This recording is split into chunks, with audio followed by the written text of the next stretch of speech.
All right. This will go better if you ask questions as we go along. If I say something that you're not familiar with, if I use an insurance term or anything that you have a question, I do not mind being interrupted. Just raise your hand, let me know, and we'll try to talk about it. Sometimes you may ask a question that I'm going to cover later. That happens often, and that's okay. And then I'll say, well, I'm going to cover that later, or I may cover it then and then skip by it later. So the more conversational this is, the better, although obviously not required. I'm going to try to make this as easy going and keep it under an hour to the best of my ability. So next slide. I know it says billing. We're not going to talk too much about billing other than the credits later on. But I want to give an overall first on what is the loss prevention or risk management committee do? Who do we work with? And we're going to go over that today. High level, we work with insurance brokers, we work with our insurance carrier, we work with alumni, we work with universities, we work with individuals, we work with the undergraduates, we work with everyone that could affect the fraternity in terms of loss prevention and loss and preventing a loss from happening in the first place. What do we do? Basically, we try to prevent losses from happening in the first place through mostly education, however, through our rules and guidelines. And then if something was to occur, how do we mitigate that as much as possible? And then how do we cover that if we have to make financial restitution? Next slide. Okay, so we're going to talk about our insurance coverages today. We're going to talk about not just general liability. We'll cover some of the other ones as well. We'll talk about the whole entire loss prevention structure, the arbitration clause that all undergraduates for many years have been part of, what that is and what that means. We'll show you some claims trends, some of which are a little older, but they still hold true today. And actually, that seems to be the best part of this presentation that people like the most. Then we're going to talk about the DU allocation model. So how do we come up with each chapter's premium and why does it vary from chapter to chapter? And then we'll open it up for any questions or and hopefully answers for you. Anybody want to say anything before we get going? Okay, boisterous group. I like it. Keep going. All right. All good so far. Thank you, Rob. What constitutes the DU loss prevention program? First of all, it's insurance. That is a big portion of it. So we're going to talk about the property insurance, directors and officers, and I'll try to explain what that is. General liability, that's most of what everyone thinks about when we think about the fraternity and insurance coverage. And then the MAP coverage, or Member Accident Protection Program, which we purchase as a way to mitigate losses in the general liability aspect or to third parties. We'll talk about some of the education initiatives that the fraternity has to mitigate losses. And then we'll talk on a high level. I'm not going to get in the details about fraternity rules and guidelines. And then also our loss control and how we have a third-party vendor that visits each chapter that has a physical space. Okay, next. First, we'll talk about the property insurance program. Every chapter that has a physical location has the ability to buy property insurance from the fraternity or through a sponsored program of Holmes Murphy. So there is a program there. We do not make any money off of this. This goes strictly, it's kind of like a sponsored program where it helps each chapter. So each chapter does not need to go out and find a broker, figure out if the coverages are adequate, and figure out if they're doing the right thing on the property. This is property only right now. Excuse me. The reason I mention this is even with those chapters that don't have a physical structure, you may need to have property insurance for the property that's owned that's not in the house. So if you have books, if you have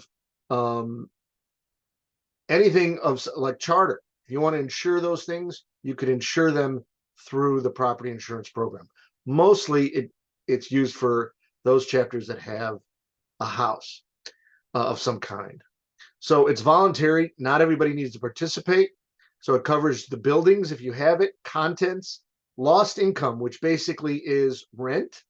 So if the house, let's say, has a fire and nobody could live in it, usually there's still a mortgage and money, taxes that still need to be paid. So it pays for lost income or rent income. And then extra expense. Extra expense would be things like to cover up the windows if they've been broken out because of a fire or something like that. Any questions here? So there's variable limits. So I'll give an example. So the house in Kansas or Kansas State is worth a lot more, let's say, than a house in North Dakota. Maybe, maybe not, but there's different values, so there's variable limits depending on what the required need is.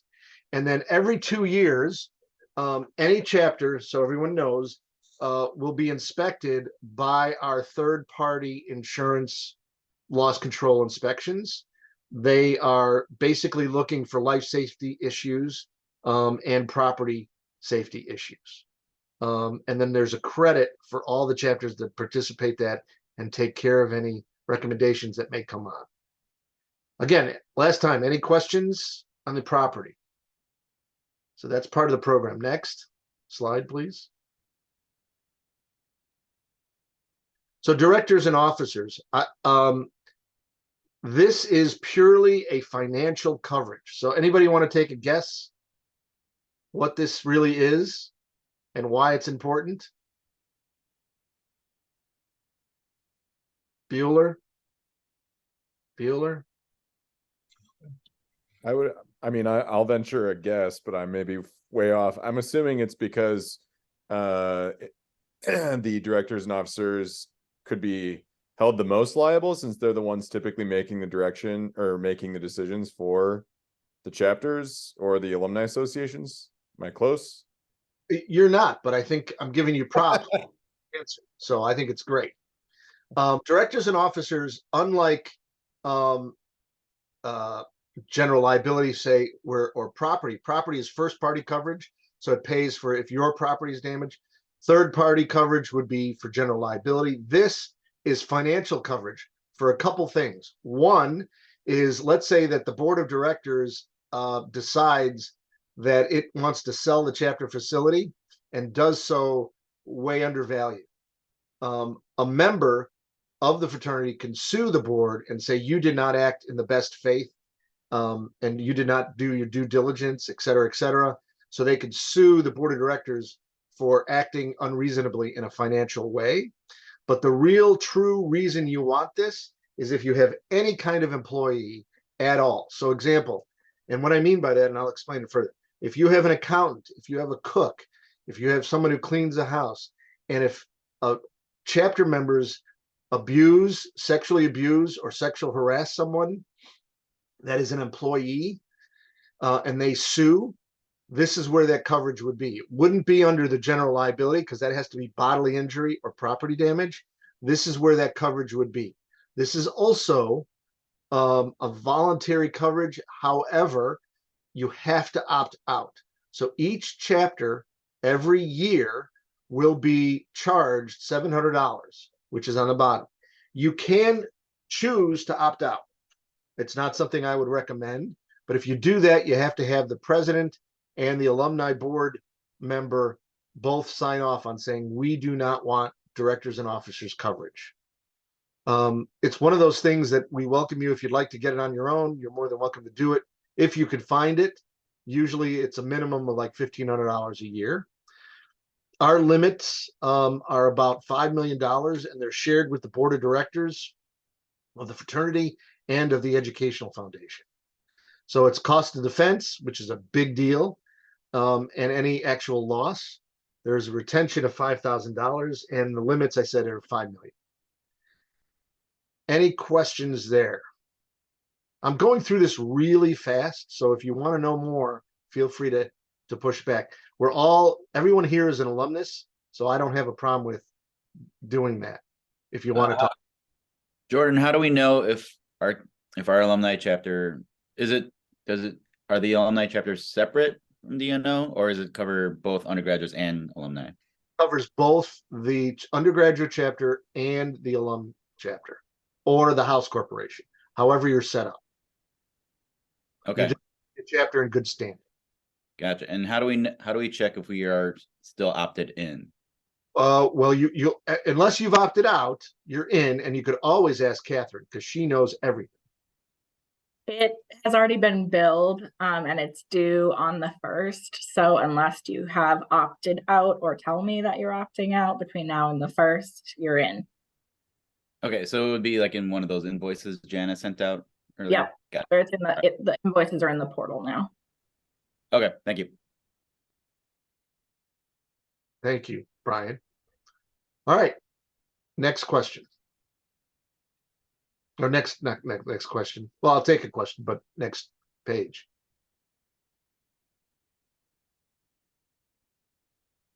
Daryl, you paying attention still? Yes, sir. Just checking. General liability. This is what most people think about when they think about the fraternity and insurance. General liability is a third party, and this is covered basically if there's bodily injury or property damage to a third person. A third person could be a guest. It could be a member, theoretically, who was harmed by the fraternity. And it could be anybody who is associated with the fraternity that is not the fraternity itself. What's very key is, am I covered? That's a question we always hear. So the fraternity, the alumni chapter, the officers, the members are all covered. Alumni groups, parents groups, etc. Anybody that's required in terms of who is actually participating as or part of the fraternity generally is a named insured and has coverage. Additional insureds would mean the university, and sometimes we may be requested for a vendor if they want to, like a hotel, if they want to have, if the chapter wants to have a party on their facility. So sometimes we do that and we give them additional insured status. And you have to talk to Catherine or someone at the headquarters to get that if that's required. Usually it's part of a contract, and we can do that and we can cover it when it's required. We may ask some questions. Typically we've done that for, I don't know, Catherine, you know off the top of your head, like someone had a bouncy house or something?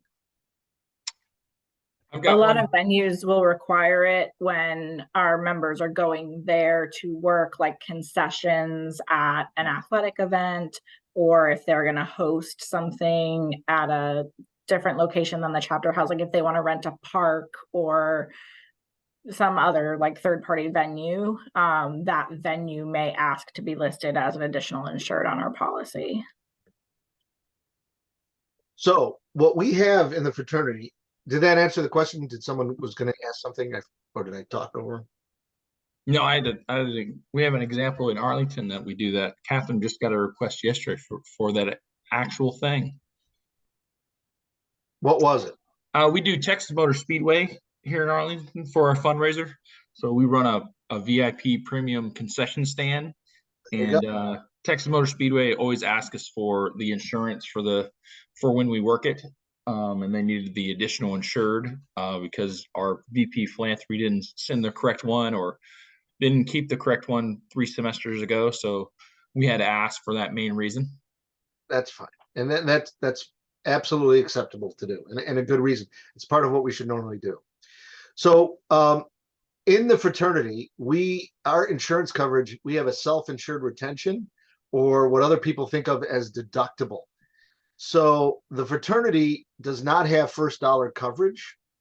So this is just for your information. It doesn't really affect, we don't charge the chapters per se back directly for this, but we currently have a $200,000 self-insured retention, or you can think of it as a deductible, where the fraternity pays the first $200,000 of any and all losses.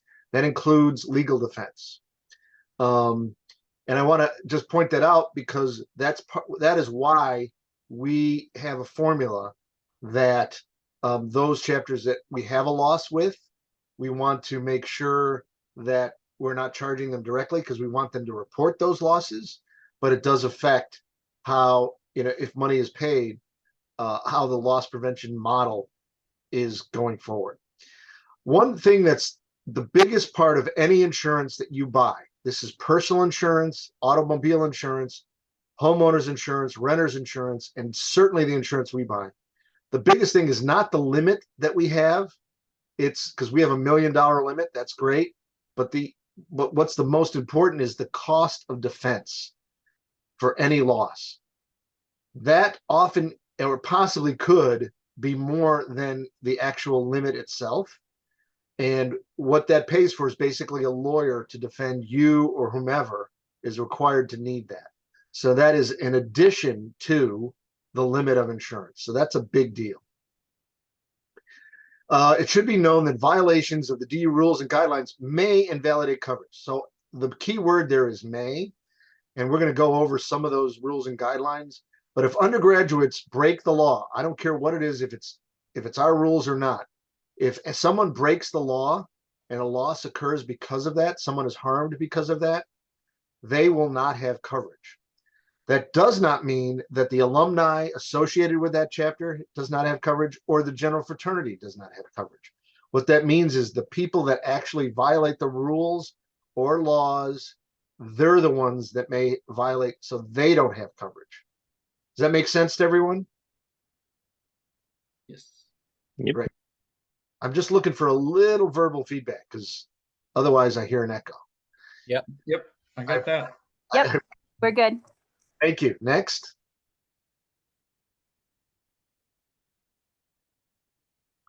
All right. So we also have something called MAP, or Member Accident Protection Program. We purchased this because of that $200,000 SIR deductible that we talked about.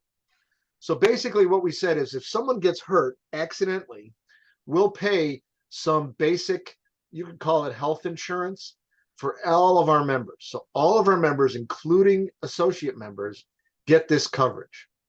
As long as they have signed the online pledge form. I don't know, what do we call that now, Katherine? Associate member form, something. Code of conduct. Well, the code of conduct, right. So as long as they sign up with the headquarters that they're going to be a member, even if they're not initiated yet, they're eligible for this coverage.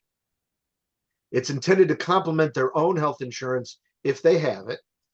And it pays benefits if someone's hurt as an accident. And obviously it's paid for by the loss prevention program. We pay, I'll just tell you, we pay about 15 grand, give or take, a year for this. And it's definitely worth its weight in gold to prevent future lawsuits or potential claims. Next slide. Real quick, sorry. I want you to ask. Accidents, hurt from a result of an accident, is that with DU related events or in general? DU related events, but in truth, it could be almost anything. There is no limitation. So let me ask this. Let's say a DU brother gets injured during an intramural athletic game. Would this cover that? Sure would, Dan. It absolutely would. And in fact, that's most often where we do pay, to be honest with you. So let's say actually an intramural, I know this has happened where someone was playing flag football. They got their finger caught in the flag football and it didn't release and it jammed the guy's finger or whatever. And the claim was paid or a request was paid. And there was money paid out. So the answer is yes. So intramurals definitely count. Great. Good to know. Thanks. Next. Yeah, one quick, I got a question. Sure. Going back to the slide before that about illegal activity not being covered. So like if an undergrad was under 21 but drinking and got hurt, would that not be covered since they were doing something illegal? But if they were of legal age, like I'm just trying to understand those two different circumstances of what's covered and where's that like. I'll get into that. So each case is different and each claim is different and each incident is different. And there's a difference there. So it really depends who did what and what happened. So for example, if a member who's 21 gives alcohol to members who are under 21, all of them are breaking the law but it depends on who got hurt and what happened. So definitely the person who provided the alcohol is breaking the law. So they probably would be excluded from coverage, but it depends on who got hurt, how, why, and what was the circumstance. Was alcohol the reason the person got hurt? Maybe it is, maybe it isn't. I don't know.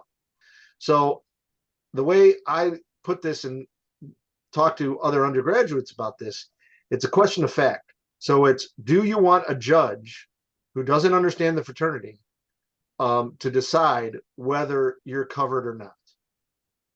And do you want the insurance company to say you're covered or not? So the answer is, if you follow the rules, you have nothing to worry about. But I can't say specifically, which is why I said the word may. Now, if you have a specific example, we could try to go through it and figure it out, but it really depends on what the circumstances are. Okay, I can save that for later. Yeah, It well, just made me think back to when I was an undergrad. it's a good question. So, for example, if I'm hazing somebody and they get hurt, well, sure, the person who gets hurt is going to be making this lawsuit, assumably, and the person who hazed will not have coverage. Now, if the rest of the chapter participated in that hazing, the chapter won't have coverage. If the alumni knew that they were hazing and did nothing, they may not have coverage. So it's really, even as alums, if you are aware of something that shouldn't go on and you do nothing, it may violate your coverage as well. And I emphasize the word may. Okay. All right. And I'm glad you asked that. So yeah, I'm sorry I went ahead on that. Just getting back to the map, there's $100,000 limit if really needed. 5,000 accidental disbursement or death benefit. We've actually paid that in this fraternity. 52-week period. Everyone knows how many weeks are in a year. Means year round. So whether you're at school or not, to answer that question earlier, it's primary for the first $500, and then it's excess other insurance. Basically, it's trying to pay your deductible. It's willing to say, we'll help you with your deductible if you're hurt. And then your insurance would be primary going on if you have insurance.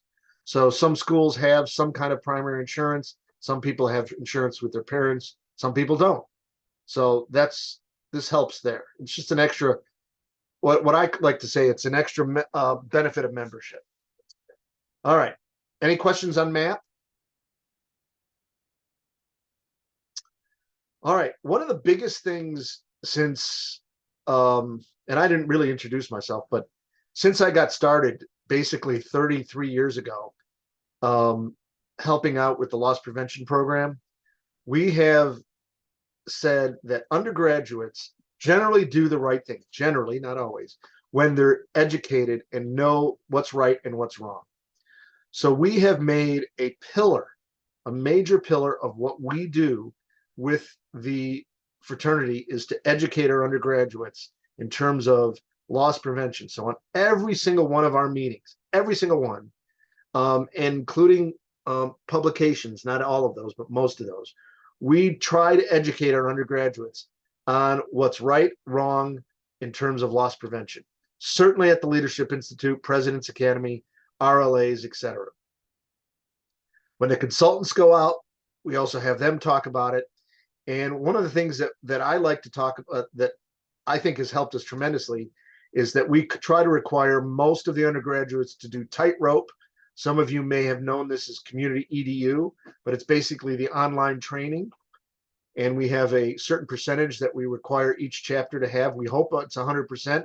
We don't always get that. And then we also have, like what I talked about earlier, we have the inspections done by a third party to look for life safety.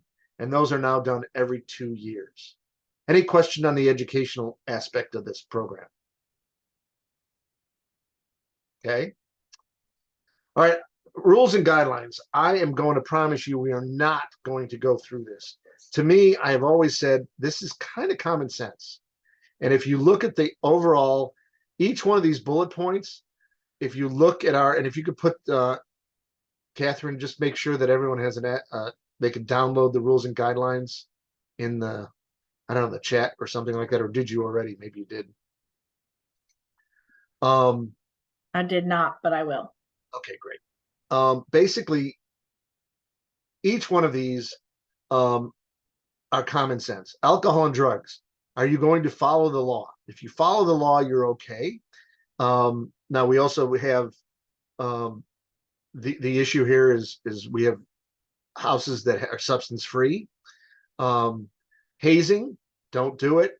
Often, I don't think I need to define it for this group, but basically, if you think it's hazing, it probably is. Discrimination, harassment, and sexual misconduct. Assault and battery, that's fighting. Firearms, explosive or incendiary, we don't want them in our chapter facilities. I think it's for obvious reasons, because accidents happen. Fire, health, and safety, basically meet the safety codes. Substance-free housing, I think we've talked about that. It goes with the alcohol and drugs. Education, so we require each of our chapters to educate their members. And then reporting. We have a good Samaritan. Basically, this was created, and I think I just want to highlight this. This was created and added because we had people that did not call an ambulance because they were worried they'd get in trouble. So in our guidelines, we're saying, look, make sure the person who may be injured, whatever the case is, gets help, and we'll give you some grace period for that. You're not going to get in trouble. And then there's retaliation in terms of if someone reports something, that you can't go after a member or kick them out because of that. I don't want to spend a lot of time on this, but I'm certainly willing to answer any questions that anybody has in this area. All right. Is this going at a good pace? Are we okay? We're about halfway Yep. done. Yes. Perfect. All right. Reporting. Look, we have done everything we can to make it easier to report. You can email us, call us, go online. We have a chapter. Even if you do call us, we might ask you to fill out an incident report form. We respond to it. There's 3 or 4 people who get every incident report we get in our email boxes. So we see it. So someone will respond to it as soon as possible.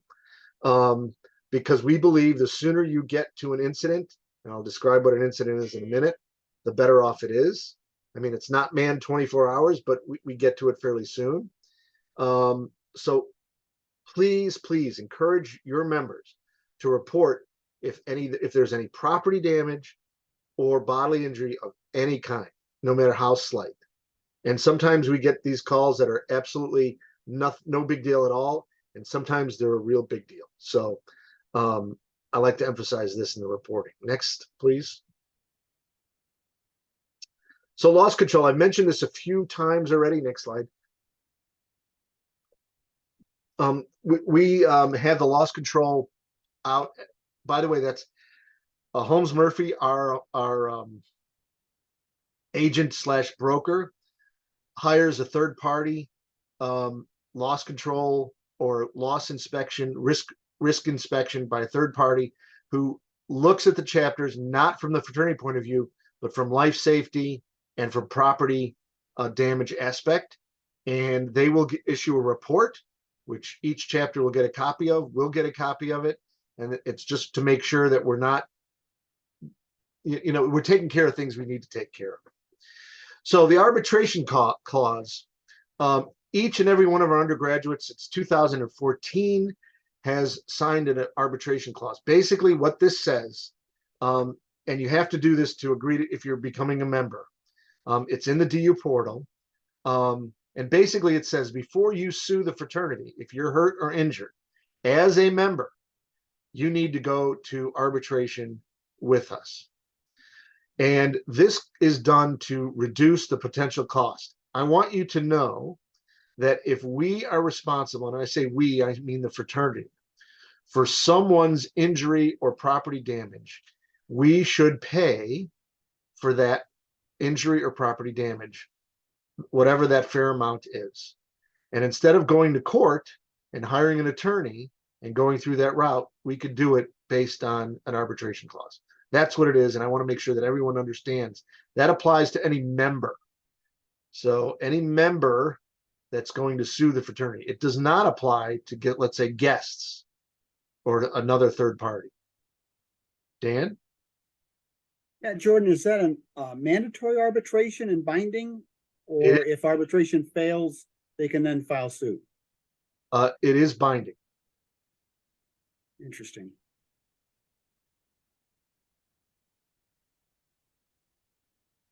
Okay, next. Risk transfer. So what, as alums, especially at alums, I want you to be diligent in what the undergraduates sign and in any contracts that you sign. So what the fraternity will do, so if you have a contract, any contract, if you send it to the headquarters, we will look at it and we'll make sure that there's nothing that's egregious and kind of flip the liability on its side, or make sure that we're paying for something that we shouldn't, or we take on legal liability that we shouldn't. And sometimes if it's a longer contract, we'll send it to the broker as well. So don't accept liability in contracts. Do not sign any documents unless you have them reviewed. This is just kind of to help you. And what this also, we want you all to know that we do not permit others to sign contracts that legally bind the fraternity as such. And that's basically, you could read what that says ahead right there. It's a big deal because there are some contracts that chapters have signed that have really put them behind the 8 ball and caused large losses to be where we're paying the defense for something we should not have been paying the defense for. An example is, well, actually, we kind of agreed to it, but Lafayette, since we have someone from Lafayette, we have a big loss now at Lafayette, and it's basically a contractual loss where we did nothing wrong in the fraternity, and the college hired a vendor. The college paid the vendor. The vendor got hurt while he was cleaning the oven with his own chemicals, and then sues the chapter. Actually sued the university, who then put all the liability onto us. So that's what we're trying to avoid there. Any questions on this?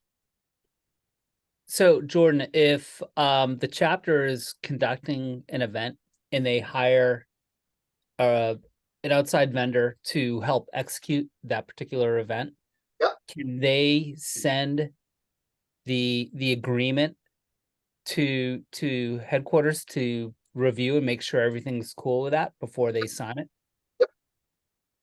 The answer is yes. Okay. Cool. Thank you. You. Next. So now I'm going to get into loss data. Some of this loss data is older than others. We're no longer insured by FRMT. However, it almost became silly because I used to do this literally 20 years. Daryl has heard this before. And the data never really changed. And the message that you're going to get on each one of these slides has been the same. But this is what I think most people enjoy about this session. So let's get to the next slide. So the leading cause of liability, and you can see the dates, but that's not really what's interesting here, is it's good for, as alums, for you to see generally what kind of losses and where they show up and what they are. So assault and battery, by the way, is the highest cause of loss with all fraternities, at least that were at the time insured. Sexual assault was the second one. Slip and falls, not as much as you'd think. Fall from height are actually higher than you'd think. And that's basically people falling out of windows, people falling off of roofs, because, you know, that's what they do when they're out partying all night. They like to hang out on the roof and see the sunrise. And a lot of times it's the platforms that our collegians like to build and put in their yards for parties, or it's like these big Adirondack chair type things, or things that they climb on when they're drinking that they fall from. Hazing, surprisingly, is not that big. However, there is some question whether the hazing and the assault and battery, where if that's mixed up a little bit, but mostly the assault and battery is fighting. Next slide. And this is severity. So the last one was the number of losses. This is severity. So if you remember, auto accidents was pretty low. and that's hired non-owned. So what is this covered? So I'll give you an example. We had an auto accident where we had this is years ago, where members were driving back from a leadership institute, and one of the gentlemen who was driving fell asleep, became a large loss. That's hired non-owned auto. And because they were coming to and coming back from a fraternity event, that was covered. Hazing, even though, remember, that was 7% in the last slide, here it's, in terms of money, that's a big one. Fall from heights, also a big one, more than you think. And even though there's 23% of the claims came from fights, assault and battery, it's actually not as much money as you think. And then the fire. Next slide. And by the way, if anybody has any questions on any of this, feel free to chime in. Millions or thousands for the severity loss? That was percentage. So there's millions. This is millions, by the way, when you talk in FRMT. And we're going to get into actual dollars in a bit. I don't know who said that, if that was Brian or somebody, but this I always find it interesting. And this is what the top fraternity campuses have in terms of claims frequency. So Texas, pretty bad. Arizona, Washington, Indiana, Florida, Washington State, Purdue, Colorado. These are big universities. So that's generally why you have more. But if you really look at the party schools, that's generally, not always, where more of the claims occur. We won't dwell on this one. Next slide. And this is also a little misleading because there's more universities in California and Texas. So there's more, but it's just to show you statistically. Now, Indiana, by the way, is not a high population, huge university state, but yet it's up there, and nor is North Carolina. Next. This is the fall from heights. We kind of talked about that. What it was. So we have non-members versus members, and then fatalities versus non-fatalities. So a lot of times you fall and you don't die, but you are paralyzed or severely injured. Next. You guys find this kind of stuff interesting or no? Where the actual claims came from? Always. Always. I think it's pretty neat. 100%. So actually, I like these slides. This is always good. So what we're showing here is, in terms of claims, 21% of all the claims, there's no alcohol involved. 79% of all the claims, alcohol, I'm sorry, fall from heights, alcohol is involved. So we could also happen on the chapter property or off the chapter property. So just because we're not on a chapter property does not mean there's not an exposure, or it can't happen. So that could be at a hotel balcony. It could be on campus, could be anywhere. And then just because you're not drinking doesn't mean that nothing's going to happen. All right, next slide. So now we're going to get into the hazing characteristics. Alcohol consumption forced, 37%. Not forced, 63%. Percentage of dollars paid on forced consumption is 42%. So it's kind of in line, but it shows how hazing and alcohol causes problems. Next. I don't think that should be news to anybody. So physical abuse in terms of hazing and suits, understand that it doesn't have to be physical abuse to have a claim with hazing. So if you see that, there's only physical abuse in 12% of the losses, and 88% did not have physical abuse, but yet there was a lawsuit filed or a claim filed. And then the same thing in terms of fatalities. So 8% of the claims were due to a fatality and hazing, and the rest were not. So yes, is hazing typically going to kill someone? No. But hazing is hazing. All right. I think I made the point there. Now we're going to get into more specific DU loss history, and this has been updated, and we're excited that it has. I do want to I've been talking today about incident versus a claim. So I want to make sure that everyone understands an incident is anytime that property damage and or personal injury has occurred. That's an incident. That is not necessarily a claim. An incident, there is a potential for claim to be filed. A claim is when someone says, I need to be reimbursed or I need to be made whole because I had property damage or personal injury. I make that point because you'll see in a minute why we do that. I just want to make sure that everyone knows that all incidents should be reported, not claims, all incidents, anytime. So this one I always like too, because it shows that non-members have claims. This is claims, not incidents. Non-members have filed claims against us 60% of the time, but 40% of the time, it is our own members who sue us or have tried to sue us in the past, which is one of the reasons we started with the arbitration. Next slide. So part of our loss rating model takes consideration of a house versus no house. So what I try to point out on this slide is that even though you're not on the chapter facility, it doesn't mean that liability does not exist. It is true there's higher liability at a chapter facility, but those where you're not at a facility or you don't have one, there's still exposure. Next. And remember, this is DU, and actually this has not really changed that much from the dates here. So this is actual DU claims. So fights, fall from heights. We had unbelievable number of fall from heights. Sexual assault, and I'm just going to remember this is number of claims, but not necessarily money. This really skyrocketed, quite frankly, during the Obama years and has kind of stayed higher but waned a little bit since then. And that's due to some of the change of the reporting. Fire safety and other.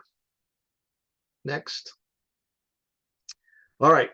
You're going to have to just stop and read this or think about this. 34% of the number of claims and incidents do not happen on chapter property. So that's the number of claims, not the severity, but the number of them do not happen on chapter property. And since 1998 till now, 60% of all dollars paid, that's dollars, not number of claims, did not occur on chapter property. And you'll see some of that coming up. What I'm saying there is we've paid more money, actual dollars, for claims that happened off of chapter property. All right, next. Well, actually, Catherine, do you want to talk? I mean, I'm putting her on the spot, but basically this has been updated. So we've had 75 reports to the fraternity. That's some kind of an incident, maybe. None resulted in a claim so far. So even though we've got 75 reports, which is what we want, know that we haven't had a claim this so far in 22-23, which is awesome. And a claim means that someone has said we want money. Doesn't mean we didn't investigate, doesn't mean we didn't spend money, doesn't mean we didn't spend time. One resulted in a reorganization of a chapter. Where did we get these reports? Some anonymous, chapter leadership or member self-reported, universities told us, IHQ staff from our own or other fraternities tell us, a parent or an injured person, and then advisors. That's just high level information. You can take it for what it's worth. Next.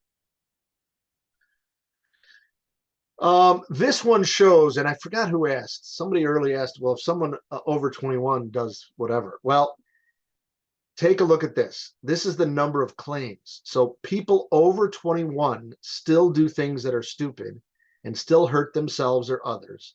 So, and end up suing us.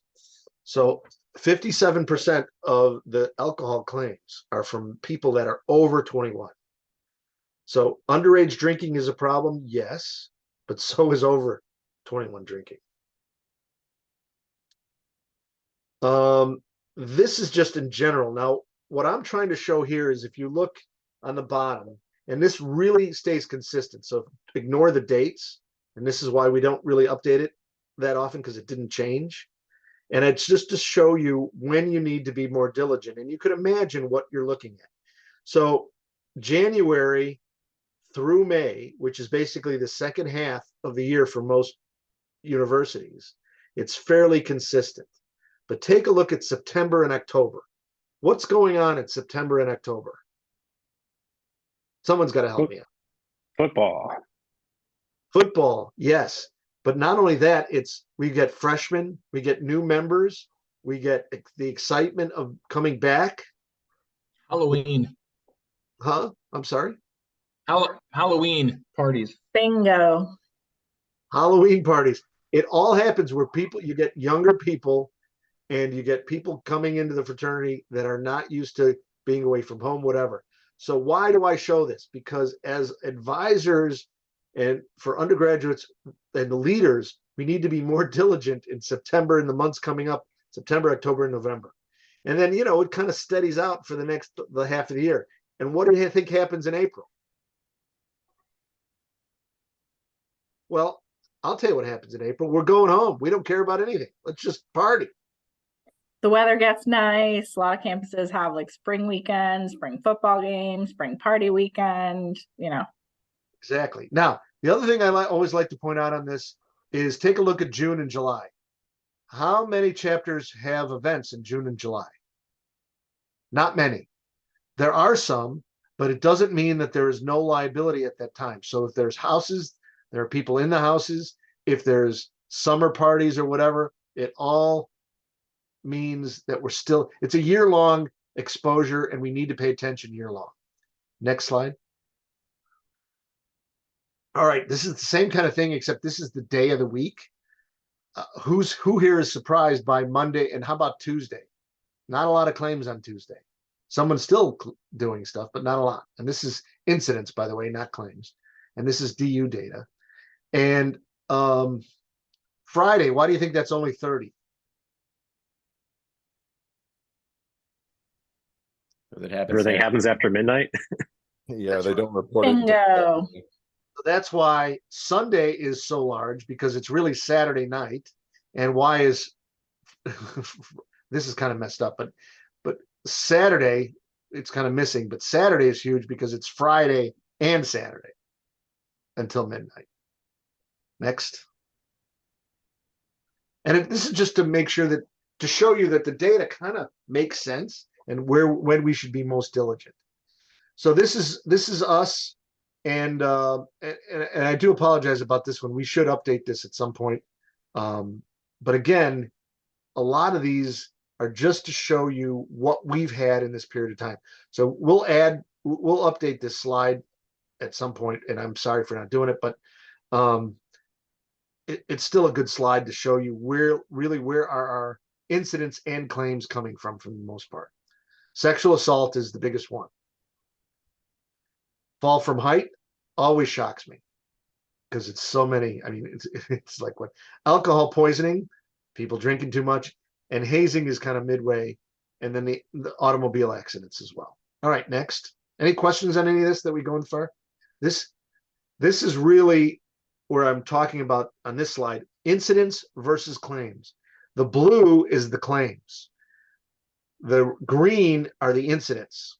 So we get a lot more incidents. So I'm going to just tell you what has happened and why we've had some of these spikes and valleys. So we really started about 1992 is when we started our loss prevention program in the fraternity, where we said we are going to emphasize education and we are going to push the liability onto individuals as opposed to us taking it. We're going to educate and we're going to give solid, clear guidelines to people on what they can and cannot do on a consistent basis. So once we started doing that, you could see that our claims and incidents started going down. So we believe, and I thoroughly believe, that education has really helped the fraternity reduce losses, and we're going to continue with that. Now, what happened is the next question is what happened in 14, 15, 16, 17? Most of that, quite frankly, is during the Obama years and sexual assaults. And that is because of reporting and basically what The government at the time said, and I'm going to be really blunt, said if you were accused, you were guilty until proven innocent. Now that's been overturned in the courts, and that's changed since then. So then it's kind of reduced. I'm going to tell you that I was for 20 some years, I saw every single claim that came through FRMT, which was for 34 national fraternities. And I was the chairman of the Legal and Claims Committee. And I'm going to tell you right now that about 80% of all the sexual assault claims were probably questionable, but 20% probably really were very serious and very real. Now, that's my judgment. I can't prove it, but I'm just telling you 20% is a lot, and that's too many. So that's still an issue in our fraternities, and we need to be very diligent about that. Sorry for that little preaching, but I really think that's important. Notice we really encourage incidents reporting, and it really helps us make sure that we could get on top of any incident before it becomes a claim. So the more we know, the better we are in preventing a claim. So we try to get in there right away, ask questions, and deal with it so it doesn't fester. Next. I'm running out of time, so I'm trying to keep it under an hour. Losses by year. If you look at the years, this is why we needed a loss prevention program. 700,000, 400,000, 300,000, 1.8. And normally this is where I tell stories, but I don't have time to tell you stories about what happened in each year. 500,000. Go to the next slide. Look what happened once we start educating our members and putting rules and guidelines in place. 24,000, 4,000, 1,200, 32, 3,000. Keep going. Now we had something in 0405. That's one loss, but generally the patterns, that's why you buy insurance. Keep going.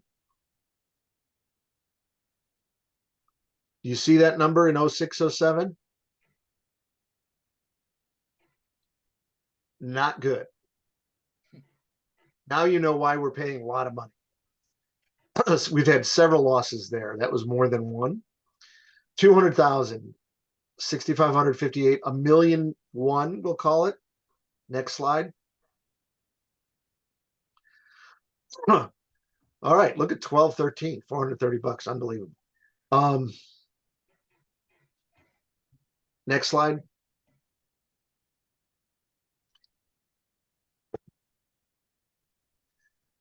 So you guys generally have the feeling. So this is the last 7 years here. So even though we're doing the right things, I'm going to tell you that if you take a look at what our losses are, actually, I think the 21-22 is wrong. It should be 504, not 404, but that's okay. We just paid a loss for $500,000 in 21-22. That Lehigh loss I think I was talking to you about, that happened in 17-18. It's still an open lawsuit. But we generally get the idea and why we're paying what we're paying. Next slide. All right, this is basically, and it's hard to see, but this goes to 2021, what the average cost per man on a per rate. So what we charge as a fraternity to our chapters. That was a little fast. Here is what in the last 3 years. We think, just so you know, we're very close to sending out bills. We just need to do some finalization. We think it's going to be very close to what it was last year, around the 255, 260 mark. Probably 260 because we did have an increase. But can you go back one slide? So if you could see from a high in 1920, 2021 of call it $300 a man, you know, we're doing what we can. Next slide. To get that down. Now, nope, go back, please. Some of the reasons this has gone down is not because our losses have been so good. It's because we've taken on more of an SIR or self-insured retention. Throughout the years, our self-insured retention has gone from 75 to 100 to 150, now to 200, and probably in a year from now, it'll be 250. So we're accepting more risk as a fraternity, and we have to fund that. But as long as we have money in the bank and we can do it, we're going to try to keep the premiums as low as possible. That is our goal. Okay, next. Now we can go next. Where's the money go? 66% of what you're charged is for actual insurance. We talked about the inspections. We talked about the education. Then the rest is salaries and office expenses. And just so everyone knows, I don't get paid. Next slide. Any questions on this?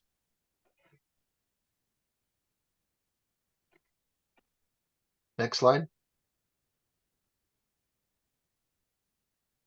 Okay, the allocation model, and I'm running a little long, so I apologize. I'm going to try to run through this quickly. So we charge each chapter a different amount. Not everybody gets the same amount, and we do this based on the risk factor. So if you have a loss prevention violation, then you will pay more. And if you have no violations in the 2 fiscal years, you'll pay less. If you have one in 4 years or 3 years, you'll pay even less. You'll get a credit. Everything is a credit, and it's a zero-sum game. If you have a loss and it's less than 2,500, you still get your credit. What we do here, and the reason we do that 2,500 is because we want people to encourage them to report incidents. So if we spend $1,000 investigating an incident, it doesn't go against your chapter, and there's no penalty whatsoever. It's generally only if there's an actual loss or claim. Does it go over 2,500? And that's when the claims history, loss history affects you. Next slide. And we also have a sheet on this with Katherine can send you. So if you don't have a chapter house, well, you're less of a risk. Therefore, you get a 30% credit. If your chapter participates, 75% of them, if they participate in the education, we're going to give you credit. If you only have 50, you get less of a credit. And obviously, if you're less than that, you get none. Next.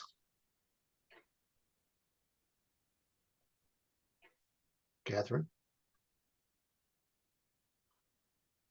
I did next. Can you not see next? No. Oh, sorry. What's happening? I'm sorry. Educational conferences.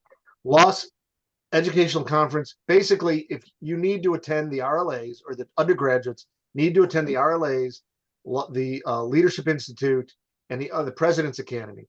The people are attending our educational seminars, then we think they're going to be better off and they're less of a risk.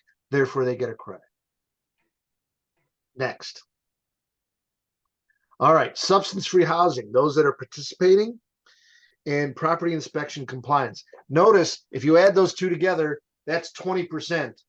So there's really, if you're doing everything you should when you're in a facility, you're only paying 10%. You're getting 10% less of a credit than those without a chapter house. Next. All right. Billing memos were sent July 10th. We talked about the D&O. The next billing will go out the 2nd, maybe earlier, right, Katherine? Probably not earlier, but the goal is to get it out on Monday. Okay, Monday. And then it can be paid in the portal. I think that's it, right? Next. Q&A.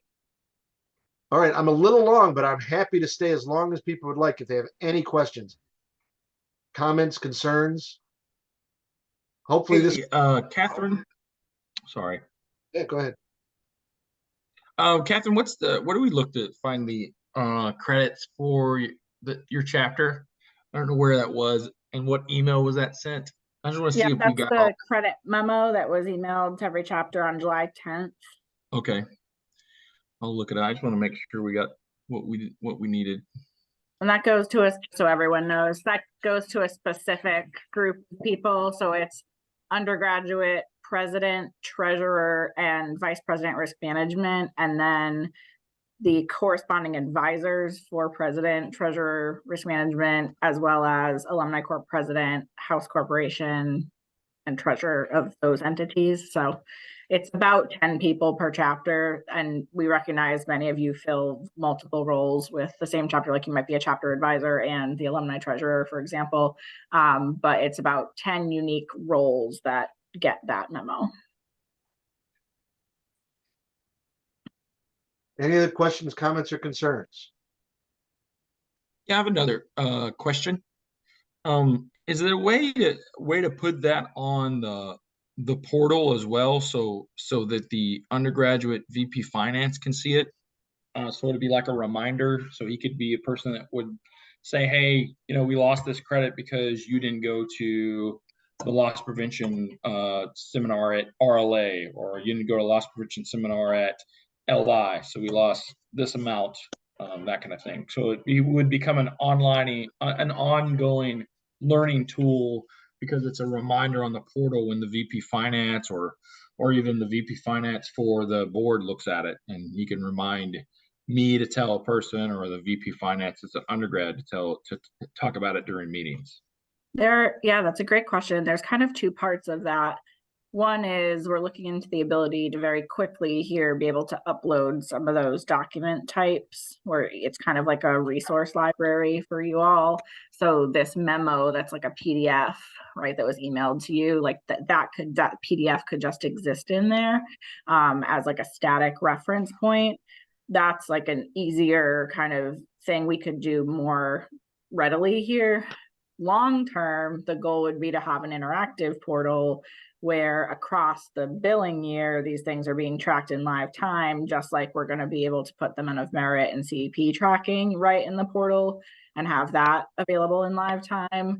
My ultimate goal is that there's going to be like an LP tab, and it's going to have the chapter's progress on the different credit factors throughout the year, so they can see how they're doing in live time and either not have to contact staff, or just what I would say is people are not contacting staff about these types of things, and they just get the credit memo in the summer and go, whoa, like I wish I had done a few more things, right? So that's like long-term goal. Okay, cool. Awesome. So we're a little long, and I apologize. I would appreciate if you could get Katherine or provide any feedback on this, pro or con, at some point, writing or however you want to get back to us. It would be appreciative. You can email it to me. I'll put my email in the chat. Okay. This has been super helpful. So thank you. All right. With that, I welcome. Thank you all for your participation. And if you have any questions later and like to send it to us, please feel free to do so. Thank you. Thank you. Bye.